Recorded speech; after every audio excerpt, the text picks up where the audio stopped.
Stéphane Charzal, là je vous trouve sur l'exposition à l'ancienne abbaye Saint-André-le-Haut.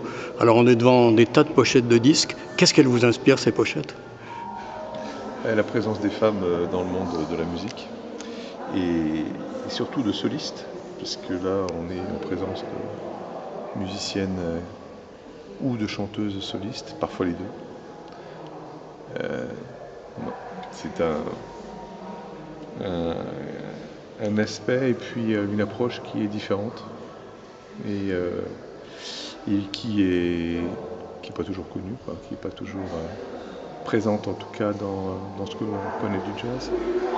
Hier soir, vous étiez à la soirée d'ouverture de Jazz à Vienne. Enfin, il y en avait eu 2 jours avant, 2 matinées avec les enfants, mais là c'était pour tout public. Vous en êtes ressorti comment de cette soirée avec le rap au cœur de ce concert? Alors, moi j'ai beaucoup aimé, j'aime beaucoup le cadre. Je trouve que voilà, le théâtre romain et puis ce mur le public qui est en mur comme ça par rapport je trouve que c'est super intéressant.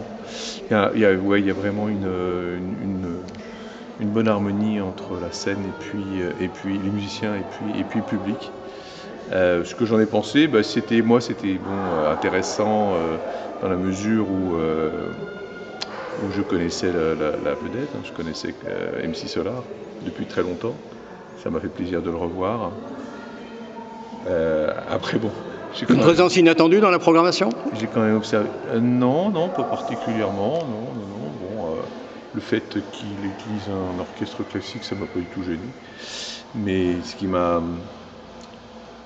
que j'ai pu observer, c'est qu'effectivement, le public d'MC Solar était des gens comme moi. Donc, c'est intéressant de voir que une telle vedette avait beaucoup de fans dans les générations déjà avancées. Traverser les âges en quelque sorte? J'ai pas eu beaucoup de jeunes. Hein. J'ai pas eu beaucoup de jeunes, ce qui n'empêche pas quand même de vendre beaucoup de disques. Donc bon, ils traversent quand même les âges. Pour vous, Jazz à Vienne, c'est un rendez-vous incontournable? Vous y venez régulièrement? C'est sans doute incontournable, oui. Oui, depuis quand même 40 ans, plus de 40 ans. C'est quand même, on y voit toujours des belles vedettes, toujours des belles programmations. Et puis surtout, je pense que c'est aussi le théâtre qui est exceptionnel.